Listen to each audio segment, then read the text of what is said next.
Welcome to Her Handmade Hustle Unplugged, a podcast for all women with a creative business who want to learn more about how to make money doing something they love. I'm Joanne Pearce, a female entrepreneur myself, 15 years experience running my own handmade stationery business, Vintage Twee. I'm an established seller on two of the biggest handmade marketplaces, so I've got a whole load of advice to share about how to start and run your own successful creative business. I'm also a wife and a mother, so I get the struggles of trying to do it all while you're raising a family. It's hard. Alongside running Vintage Twee, I'm also a mentor for other women like me who desperately want to work for themselves but just need that bit of support to get going and get their business dream off the ground. I'm a friendly northerner, I'm open and honest with a huge heart and a real fighting spirit, and I'm living proof that you can achieve anything that you set your mind to, even in the face of adversity. This podcast celebrates the selflessness, strength, and resilience of women in business. So if you're ready to ditch the 9 to 5 and learn how to start your own successful creative business, you're in the right place.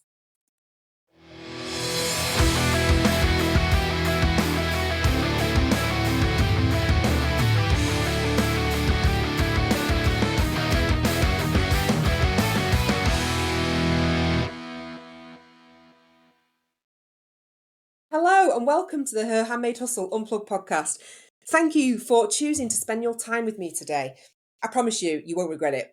I have got a brilliant episode for you. You're going to absolutely love it.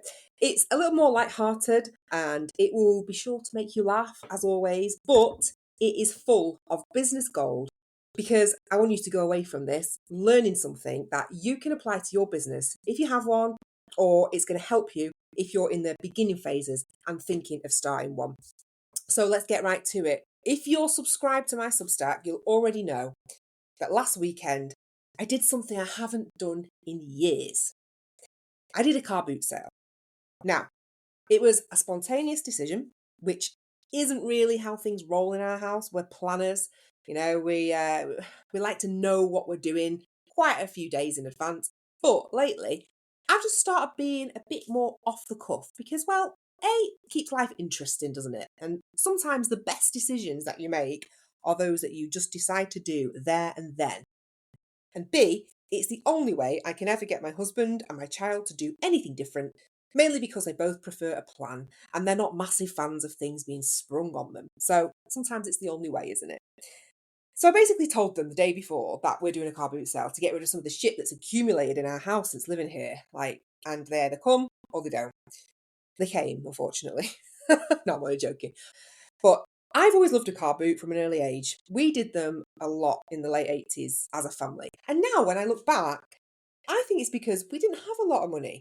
And my mum probably organised them so that we could afford to have days out or buy some new clothes. Because if you've ever done a car boot, especially as a parent of a young child, you'll know that you don't do them for fun, do you? Right? It is a necessity because they are hard work. They're sorting through stuff, they're pricing it up, loading up the car, unloading the car, standing there for 5-6 hours in all weathers, dealing with the general public and the ridiculous things that they say to you. Again, more to come on this later.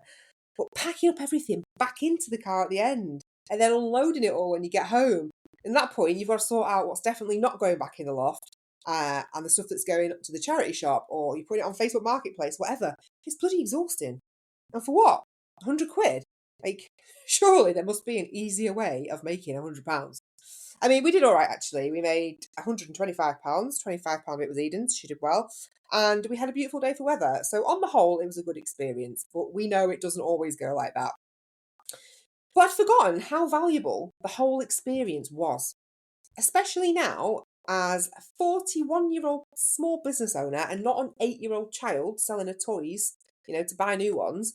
I mean, honestly, I learned more about selling, marketing, customer psychology, and resilience in one morning than most of us will learn from any business course. So today I'm sharing with you the 5 business lessons that I took away from my car boot sale. Lessons that any creative entrepreneur can learn, minus the early wake up and 5-year-old meltdowns. Oh God, yes, we had our fair share of drama. Keep listening to find out what happened. But, actual real lessons that you can apply to your business to help you. And it doesn't matter if you do craft fairs or markets to sell your work, or not. These things that I learned can be applied to anyone who sells things or who wants to sell things for a living and make money. Whether it be a product or whether it be a service, it doesn't matter. I've pulled these 5 important business lessons together for this podcast episode, and we're going to talk about them. We're going to go deep into them today. I guarantee that they will help you in some way, whatever your business is. So let's get going, all right? Let's start with the first lesson that I learned from my car boot sale last weekend. And it's all about first impressions. Now, we all know that first impressions matter. Whether people are looking at you or at your products, whether it's in person or it's online, you have to be appealing. Now, this is easier said than done at 7 a.m. when you're setting up for a car boot sale with a 5-year-old who's literally tipping out all your stuff onto the grass before you've even got the bloody pace tables up, asking for an ice cream from the Mr. Whippy van who she spied parking up across the field, or while you've got dealers up your arse and in your boot asking if you've got any gold or china or antique relics. Like, honestly, I didn't know who to tell to piss off first. Anyway, it's not a good look, is it? Swearing at your customers and your kid. So I bit my tongue and I started getting stuff out there onto the tables once they were up. Now, in all the panic, you just shove stuff anywhere, don't you? You get it all on the table and you rearrange it when you can and make it look presentable. Now, luckily, you don't have the pressure of the public straight away when you're setting up for a craft fair or a market. So you can take your time with this bit more, arranging your stall, making it look presentable. But it's still stressful, isn't it? Like getting everything out and displaying it in a way that's going to catch people's eye when they walk past and entice them over to your stall. And usually, you're not going to achieve the optimal setup for your stall in the first attempt. It might take some time. It might take some observing of buyers' behaviour as the morning goes on, just to see what you can improve and do better with to encourage a sale. It's all a learning process. But at the heart of all of it is first impressions. You have to make that product that you want to sell stand out. So I'll give you an example to help you. If you're ever doing a craft fair or a market, sometimes you have to do what my mum used to call a bit of jiggery pokery to make things work, yeah? If you've ever heard that term before, it's making a comeback. If something isn't selling and you can't figure out why, because, it's a good price and it's a bloody good product, but everyone just seems to be walking right past it, then you're going to have to switch things up. It could simply be the position of where you've got it on the stall. People might just not be seeing it properly. It could be what you've got next to it that's putting people off. Maybe it clashes in colour or it blends in to the point where it's almost invisible. It could be that they don't know what it's for and they need to see it in context. So we were selling this roulette board thing that I bought ages ago for my dad's 70th birthday when we were having this James Bond casino themed party. It was a decent set. You had the roulette board thing, you had a spinner, got some gold type of betting tokens, everything you needed basically to hold your own casino night. And it was marked up at £4. It was a bargain. But in all the chaos of setting up, I'd shoved it out onto the table next to my husband's DVDs and this bloody electronic mop thing he'd bought on a whim from Temu, and realised it had about as much power in it as our daughter's toy hairdryer. It was totally useless. Anyway, the roulette set wasn't selling. And I thought, I'd be damned if I go home with that. It's been in the loft for about 3 years now.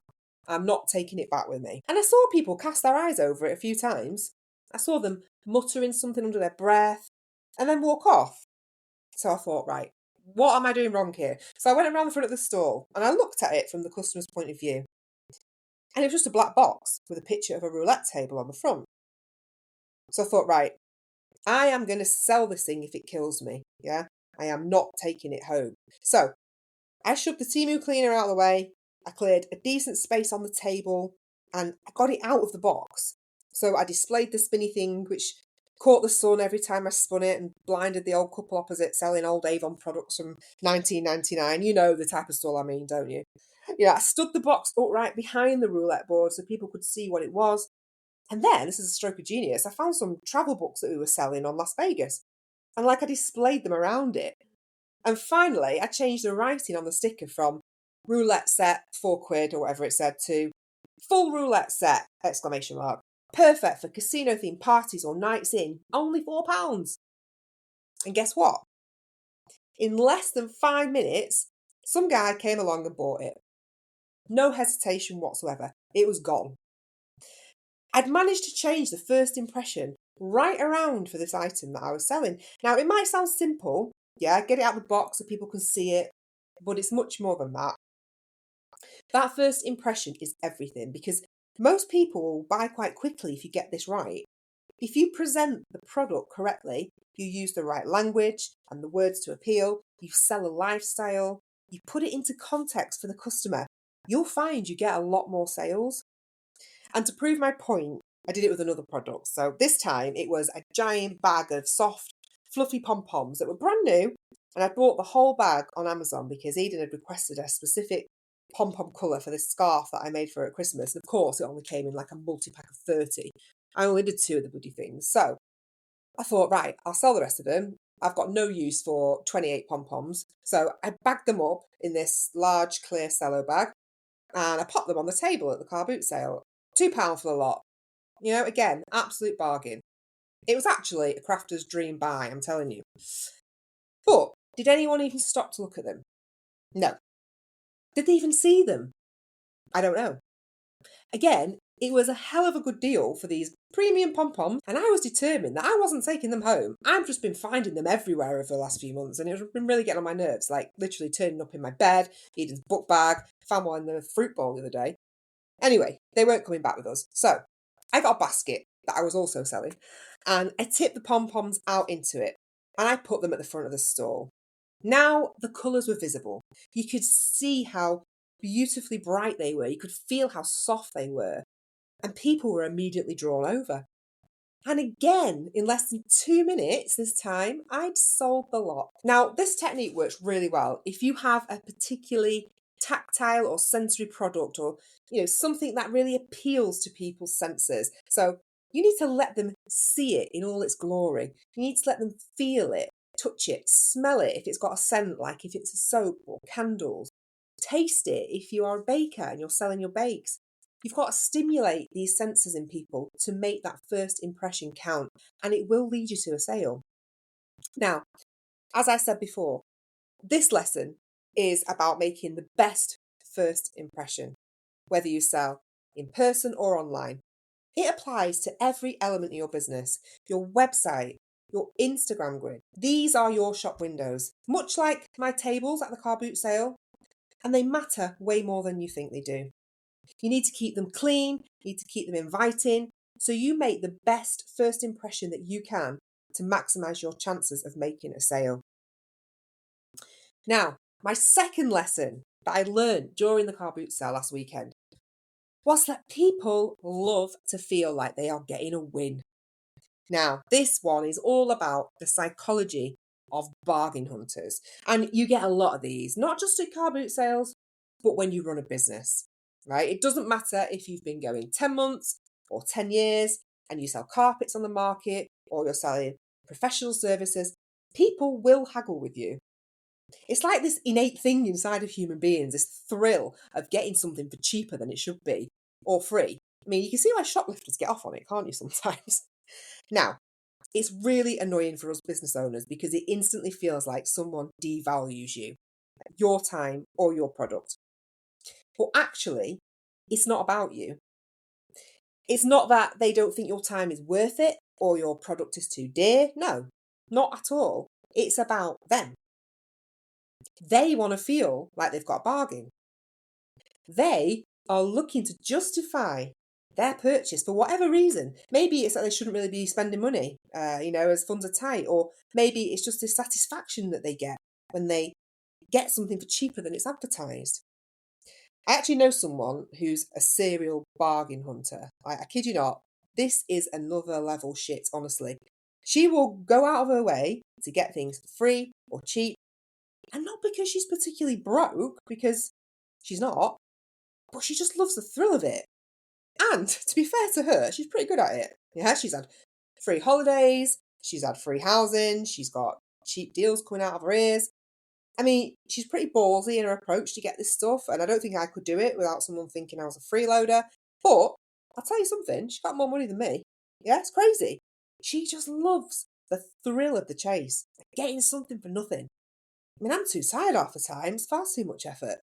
I'll end up paying 12 quid to Mr. Whippy at the car boot for 3 overpriced ice creams, whereas she'd probably managed to get the person in front of her to buy her one, and also get Mr. Whippy to appear at her next family birthday party for free.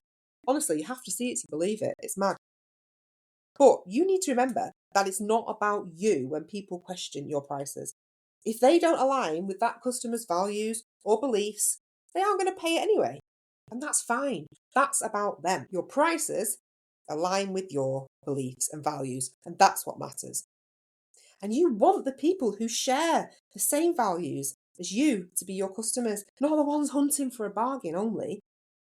But saying that, there is an important lesson to be learned from the bargain hunters, even if they aren't your ideal customer. And this lesson is that people like to feel like they're getting a win. So use this and create little wins for your customers. So have a think of how you could do this depending on whatever your business is. Can you offer free shipping or build it into the cost of your item? Yeah, they don't need to know. Give them a small discount. Doesn't have to be much. Do some special offer bundles. I don't know, maybe buy 3, get 5% off. It's just the psychology of the human brain. And you need to tap into this and make it work for you. Another example from the car boot, right? A lady who came up to my stall at the very beginning and she spied some bedding that I had from Next on my stall. So obviously people in the UK, you'll know Next is, it's a decent store. It's not especially cheap. It's not madly expensive, but it's a good brand. Now, I think we put this bedding probably on once, twice at the very most, yeah? We just changed our minds. And by we, I mean me. My husband didn't give a shit. He used to sleep without sheets on before he met me, so, but it was practically brand new, and it was marked up for £3, right? That was an absolute bargain. Anyway, she came over, she picked it up, she turned it around, scrutinised it, put it down, picked it up again, turned it over, in and ahhing. Then finally, she said to me, excuse me, will you take £1.50 for this? To which I obviously replied no, and she walked off. Cheeky cow. Anyway, as we were packing up, the bedding was still there, right? And she came back over. I saw her, in a beeline for the stall. And she came back over and she picked it up again. And she said to me, oh, excuse me, will you take £1.50 for this? Now, obviously thinking that I'd forgotten that she tried this trick a few hours ago. Well, unlucky for her, my highly perceptive 5-year-old doesn't forget a face when she sees one. And, shouted out, Mummy, why is she asking you the same question again? Embarrassing. Anyway, like before, I said to her, no, I'm really sorry, I can't take £1.50. But since we're packing up, if you really want it, I'll do it for £2 for you. That was generous of me, it was like 45 quid new and it had been used once. So what did she reply? You're dying to know, aren't you? £1.50. That's what she said to me. £1.50. So what did I reply? I said £2. So what did she do? She reluctantly agreed, and then she pulled a fiver out of her back pocket to pay and asked me for a carrier bag. I mean, seriously, she had the money all along and she totally took the piss by wanting a free carrier bag as well. I should charge her 30p for it or whatever Tesco charged me the other day. But yes, give your customers a little win, however small, because it will appeal to their inner bargain hunter. And more often than not, it will seal the deal for you. Lesson 3 that I got from my car boot sale. Not everyone who browses your stuff is meant to buy from you. Now, this is about that saying that you might have heard before, where it says, not everyone is your customer. And it's true. You're going to get a lot of time wasters when you run your own business. And it's about sifting through the ones who have got absolutely no intention of buying anything from you and focusing on finding and serving your people, your ideal customers. I mean, think about this. How long do you spend creating your social media posts per week? Really think about it. An hour? Doubt it. More like 4 hours, I'd say, possibly more. Say it takes half an hour to, physically type your post out, choose a photo, and you do one every day for 7 days. That's like 3.5 hours right there, I think. I'm not very good at maths. Without even considering the time it takes to film the reels, edit them all, and all that other palaver. And if you're really, truly honest with yourself, how many sales do you actually get from these posts? Probably not many, I'm guessing. And the main reason is most likely that you're just not reaching the right people. They aren't actually your ideal customer. You're spending all of that time and effort putting together these pretty wonderful posts for people to see what you offer, but it's like they're not interested. Well, that's because they're not serious about buying. They like to have a nosy at your stuff. Yeah, they might give it a like. They might put a comment on there like, oh, this is so pretty. I love this. But they aren't prepared to part with their money. Someone came by my stall at the car boot, right? And she was touching everything. Yeah, she was with her mum or her auntie or someone. And they were having a relaxed chat about a bingo night they were going on the next evening, while they were fondling my pom-poms. And I was thinking, like, come on, move it along. There were people behind who were ready to buy. They had their money out, they just couldn't get to the table. Anyway, she was picking up everything. She was going, oh, this is nice. Oh, we've got one of these in our lounge, haven't we? And then, oh, that's cute. Remember when Alfie used to fit in shoes this size? Lovely, very sentimental, but, can you get the hell out of the way for the woman behind who's waving a fiver at me ready to pay for Dave's Temu cleaner? And the best bit about it was, she didn't even have any money on her. I heard her say to her mum or auntie or whoever the hell was with her, oh, I used my last bit of change on a whippy. Great, piss off then. And then she did something that not only made the next 2 hours of the day totally unbearable for me, but also potentially lost me another 50 quid in takings, right? She picked up one of Eden's jumpers that I'd chucked in a box of clothes that didn't fit her anymore and put it out there, on the grass. And she started waving it around, going, oh, look at this Minnie Mouse jumper. Oh, I wish it had fit Isabella. And then she dumped it back in the box and walked off. Well, everything was going swimmingly with Eden selling her belongings until that moment. I mean, to be fair, I thought it was going too well and something was going to happen to change that, and it did. But basically, Eden saw this lady waving her old Minnie Mouse jumper around, and then she just went into this massive meltdown, screaming at me, why did you put that jumper in there, Mummy? It's mine, it still fits. Which it doesn't, for the record, and there was like a box of 50 items of her old clothes too that didn't fit next to it, all marked up for £1 each, yeah? There's the 50 quid right there. And Eden basically went running over to the box. She grabbed the jumper and all the other contents in there and just started chucking them back in the car. Like shouting at the top of her lungs to everyone, this is all off sale. I mean, talk about embarrassing. I felt like the worst mother in the world at that moment, selling her kids' clothes for cash. I mean, she was like sobbing. She was angrily throwing every bloody item onto the back seat, slamming the doors shut, locking herself in there with them to protect the clothes from anyone attempting to buy them. I mean, in the end, I had to get in the car with her to calm her down, reassure her that Mummy won't put the clothes boxes out there ever again and will instead put all her baby clothes back in the loft on Facebook Marketplace, safe and sound, and I was sorry. Then I had to take her to buy a toy from the stall a couple of cars down and spend the rest of the day with her attached to my hip, scanning every single thing that I sold and ensuring it got through security, her. I mean, honestly, I could have hunted that woman down. She ended up costing me £50 in lost clothes sales, £2 for the toy to calm Eden down, and every last ounce of patience and sanity I had in me that day. So remember, not everyone who follows you or browses your stuff or likes your social media posts are going to buy from you, and that's okay. Just don't waste too much time on the things that aren't leading to sales and focus on finding your people. Now, lesson 4, the power of impulse buys. Now, this applies to whether you're doing events in person or selling your stuff online. The fact of the matter is, people buy when it's easy and when they're excited. The 2 E's, yeah?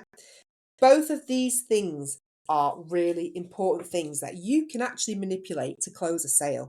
Now, I'm not using that word manipulate in a bad way. I'm not suggesting you deceive them unless you really want to. I'm just saying that you can engineer these things to really help the whole buying experience and make it easy and exciting for your customer, which is ultimately what you want and what they want, because it's going to keep them coming back for more. Now, obviously, when it comes to a car boot, you're not going to care whether or not you see that person again. I don't care if I see that person who bought my bedding, rather not, if I'm honest. And I hope to God I don't see the one who picked up the Minnie Mouse jumper, because that's not going to go down well. But when you're a business, it's important that you do keep your customers coming back because that is what you ultimately want. A good, reliable, solid customer base. So you don't always need to be seeking out new people every day to buy your product or your services. That's a dream, isn't it? It's exhausting. Otherwise, having to constantly keep getting customers day in, day out. So if you can appeal to their impulses and you can close a sale quickly, it's only going to benefit them and you. But how? How do you do this? I hear you saying. Well, it depends on the circumstance and whether or not you're selling your product or service in person or online through a website or social media. Because it's going to be different for both, yeah? So let's say first that you're selling in person at an event. So someone comes along to your store. They seem genuinely interested and excited by what you're offering. They're fondling your crochet animals, or they've got a leaflet in their hand about a class you're running, and they're telling you how much they really want to do it, but they just aren't quite there. You need to push them over the edge, right? No overthinking it. You know they like what you've got, and they need someone to tell them to go for it. Because the husbands aren't going to, let's be honest. So you have to appeal to their impulses and give them a reason to commit there and then to buying that crochet bee or signing up to a trial of your yoga class, whatever it is. Now, there's a couple of ways that you can do this without looking desperate or pushy. So you could create some low stake yes offers, which are basically things that they cannot say no to. I'll give you an example. So at the car boot sale, I told you I got a lot of lessons from this. I had a man and his wife eyeing up my daughter's princess dresses that she'd outgrown and she was selling. I know, surprised me as well. I didn't think she was going to let go of them after the Minnie Mouse episode, but she did. Anyway, this couple, they were obviously keen. They'd been stood there a while. I could hear them debating which ones their daughter currently has, which ones she needs. And I heard them muttering something about, how someone else might come along and buy the one that they wanted if they didn't buy it. And I then heard them debating getting a couple of dresses. So I knew they wanted one at least, and I could see the excitement on their faces, which was already there. I didn't even have to try and drum that up.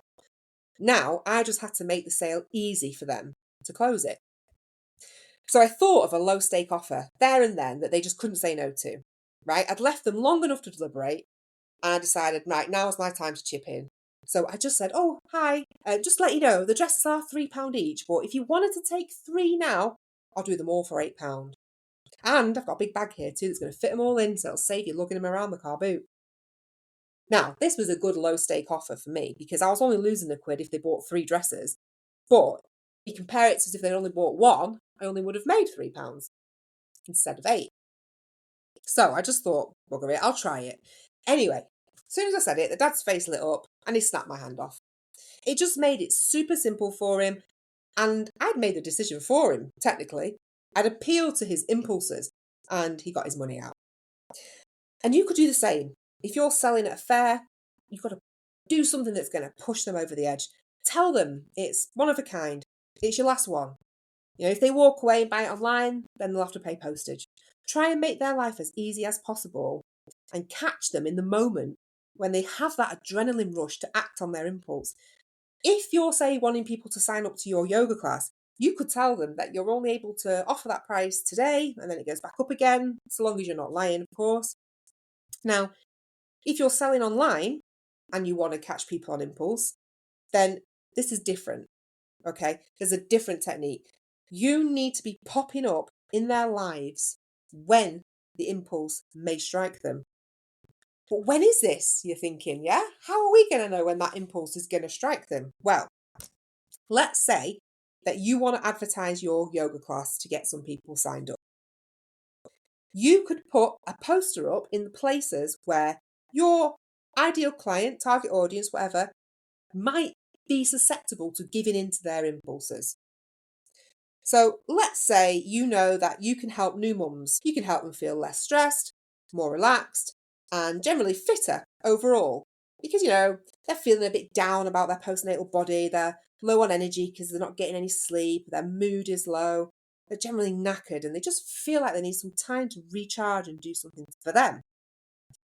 If it were me, and I was trying to sell my yoga class, I would put some posters up in the places that I know the new mums would be hanging out.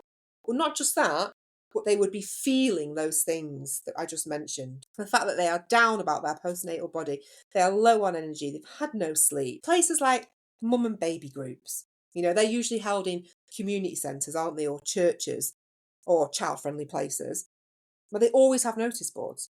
So go and stick one on there. Stick one on the back of the toilet doors in there. So when the mums manage to escape their baby for 5 minutes, they've just dumped it on their friend, they can run off and go to the toilet and they can have a wee or a cry, or they can check their phone without someone crying in their ear. They are feeling all those things we just said. And, well, you are there. You're there on the back of the toilet door saying, come and join my yoga class. It's for you. It will help you feel better. You could post in the local mums group on Facebook, a place where they are all together, complaining about things, or talking about their postnatal lumps and bumps and their lack of energy and their aching back. You are there. Go to the coffee shops that they're spending all their time and maternity pay in while their baby naps in the pram. They're keeping themselves fueled on caffeine, and they're meeting other mums who are in the same boat and they're feeling the same things as them. Because when they get up to leave and they walk past the notice board, feeling those things, you are there again. You have to catch them when they feel impulsive and they are ready. Now, the car boot sale definitely gave me plenty of opportunities to practice this lesson about the power of impulse buys. And it's something that you can try too, whether you're doing face-to-face events or you're just looking for different, more effective ways to advertise. And finally, lesson 5. Letting go is good. Now, this is a tricky one for a lot of us because we easily get attached, don't we? We get attached to our products, our ideas, even if they aren't working. And the impact that has is monumental. It slows us down so much and it just gets in the way of our progress. And if something isn't working, we have to learn to let go of it because honestly, it's just taking up emotional and mental space. It could be that you can't bear to get rid of the very first product that you designed, even though you've only ever sold one of them. It just holds so much sentimental value and you don't want to take it off your website. Or maybe you've got a service on there that isn't quite hitting the spot, but you've put so much time and effort into it that you just keep it on there and you're hoping for the best. But it drags you down, doesn't it? It drags you down when you get no sales. It actually makes you feel really shit. It's like no one likes anything that you do or offer. It's draining your mental energy and it's actually skewing your perception of your success. Whereas if you are open to updating your range or your offerings, you're pivoting in a different direction maybe, or even fully letting go of what is no longer serving you, then you give yourself the chance to see success. And when you see it working and people going for your new products and services, it instantly gets rid of that horrible feeling of worthlessness that you've had for so long because you felt like your work wasn't good enough. When actually it wasn't that at all. It's just that you needed to clear out the old stuff in order to make room for the new. And it's exactly what I did at the car boot sale. I saw myself surrounded by Eden's baby toys, the step stool that she used to get on the toilet when she was potty training, a little pair of tiny slippers that she wore once, and held absolutely no sentimental value to me whatsoever. I knew that I needed to make some physical room in my house for the next stage of our lives because the baby phase is well and truly past us now, and so are the toddler days. And I didn't need to only make this mental space in my personal life, but also my professional life as well. I spent the last 18 months plus ploughing everything I've got into growing Her Handmade Hustle and winding down Vintage Twee so I can one day go full time in my mentoring. I'm downsizing my studio right now. I'm moving into the small bedroom in our house so Eden can have a bigger bedroom now she's getting older. I don't need as much space anymore like I did when I was making wedding stationery full time. I don't need as many materials now my range is a lot smaller. I don't need some of the room decorations that I put on the wall, when it was solely about Vintage Twee. So I took them to the car boot. And part of me felt sad. Of course it did. I mean, within 5 minutes of setting up, this guy came over and he bought these giant light up letters that I had on the wall in my studio. I had a V and a T for Vintage Twee. And I used to have them above my desk. But I'd have no space for them in my new office. And honestly, they were pretty much useless anyway. Unless, of course, we switched them around and it spelled out TV instead and just shoved them above the telly. But anyway, they were pointless. They didn't play a role in our lives anymore. And anyway, they went. And so did this mannequin that I made when I first started the business. So it was like 15 years ago, and I needed something to display some of these rosettes that I used to make on for hen parties. So I just needed like a display feature. So I got one of these half body mannequins, polystyrene it was, and I spent days like decoupaging it with vintage music sheets. It looked really good. It had no head on it. It was just like a torso, basically. And I used it. I used it at every wedding fair that I did to display these hen party accessories. I even named it Mombi after the witch in Return to Oz. The sequel to the Wizard of Oz. Mombi. She was a witch that used to take her head off and change it depending on what mood she was in. I gave it a name and everything. I was connected to this thing, but it had been in my loft for the past maybe 10 years. Tripping my husband up every time he went in there, and I'd just hear him cursing, going, "What the hell is this thing anyway? Do you even use it anymore? I'll just tip it." I mean, I managed to hold him off for nearly a decade, but he was right. It served no purpose anymore, and I thought it deserved to be in a lovely new home, where it could be displayed proudly by its wonderful owner who appreciated how much work had gone into it. Unfortunately, you can't predict who's going to come along at a car boot and buy your stuff. And instead of the keen crafter, sewer, jewellery maker that I had envisaged being its new owner, poor Mombi got snapped up by a scruffy-looking man in his 50s, wearing a pair of jogging bottoms with a hole in them and a giant pair of glasses. Those ones with really thick lenses that make their eyeballs look tiny? Yeah, those. And he just looked at it and said something like, "Oh, I love that." Just shoved it in his cropper shopper before I could even say a proper goodbye. I was like, oh God, I'm kind of regretting that one now, but it's done. It's done. The truth is, I know that it's what I needed to truly commit to this new phase of my life and my career. And now I've made some room in my studio and in my head and my heart for all the new exciting things that are going to come along, and they're going to fill the shelves with new achievements. So let lesson 5 be an important one when it comes to running your business. Don't cling on to things that are taking up space, mentally and physically. Let them go and embrace the new things that are waiting for you. So to wrap up, let's quickly summarise the 5 lessons, just in case you want to write these down and pin them to your notice board or your computer or wherever you're going to see them every day, as a reminder of the important things to remember when you're running your business and you're feeling a little bit lost or overwhelmed. So lesson number 1, first impressions matter. Whether it's your website, Instagram grid, or a real life event, you are your shop window, and it is so much more important than you think. Lesson 2, people love to feel like they're getting a win. And it's all about understanding the psychology of consumers so that you can tap into their bargain-loving ways. Lesson 3, not everyone who browses is meant to buy from you. Don't waste your time with the people who aren't serious or don't appreciate your value. Focus on finding and serving your people. That is your ideal customer. Lesson 4, people buy when it's easy and they are excited. And don't dismiss or underestimate the power of impulse buys. And lesson 5, letting go is good. Sometimes we cling to old products, services or ideas that are just taking up emotional and mental space. But what we actually need to do is have a good old clear out so we make room for new opportunities and ditch the ones that are holding us back and making us feel stuck. So that's what a field full of old bric-a-brac taught me about running a creative business. And it just shows you that business lessons, they really are everywhere. And you have to use every experience, every chance, every encounter that you have to strengthen and sharpen your skills. And you know what? Sometimes the simplest lessons are the most powerful. Now, if today's episode made you smile or gave you a little boost of business inspiration, I'd love it if you shared it with a friend or someone that you think would enjoy it too. I know I say it every week, but it really does make so much difference. And I'm getting more and more listeners now, which is amazing. And it's giving me the motivation to keep going. And it makes me able to create these episodes for you. And I carve out the time to do it because I want to and I enjoy it.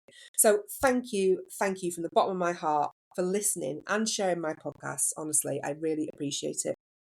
And if you want to work with me, even better, don't forget I offer a free 30-minute video call to anyone who's interested in getting help for their creative business.